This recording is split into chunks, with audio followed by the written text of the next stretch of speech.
നടനും നിർമ്മാതാവുമായ Soubin ഷാഹിറിനെ enforcement directorate ചോദ്യം ചെയ്തു. മഞ്ഞുമൽ ബോയ്സ് സിനിമയുമായി ബന്ധപ്പെട്ട സാമ്പത്തിക തട്ടിപ്പ് പരാതിയിൽ ആണ് നടപടി. സഹനിർമ്മാതാവ് ഷോൺ ആന്റണിയെ നേരത്തെ ചോദ്യം ചെയ്തിരുന്നു.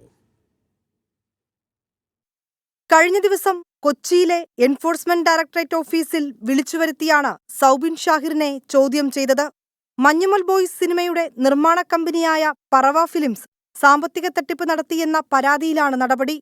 40% ലാഭവിഹിതം വാഗ്ദാനം ചെയ്ത് 7 കോടി രൂപ നിക്ഷേപം സ്വീകരിച്ചെന്നും ചിത്രത്തിന് 250 കോടി രൂപ കളക്ഷൻ ലഭിച്ചിട്ടും മുടക്കുമുതൽ പോലും തിരികെ കിട്ടിയില്ലെന്നുമാണ് അരൂർ സ്വദേശി സിറാജിന്റെ പരാതി.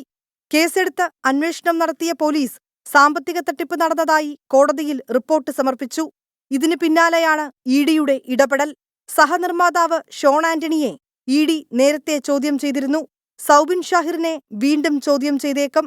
നിർമ്മാതാക്കളുടെ സാമ്പത്തിക സ്രോതസ്, സാമ്പത്തിക ഇടപാടുകൾ എന്നിവ കേന്ദ്രീകരിച്ചാണ് ഇഡി അന്വേഷണം. വിനീത വി ജി, 24, കൊച്ചി.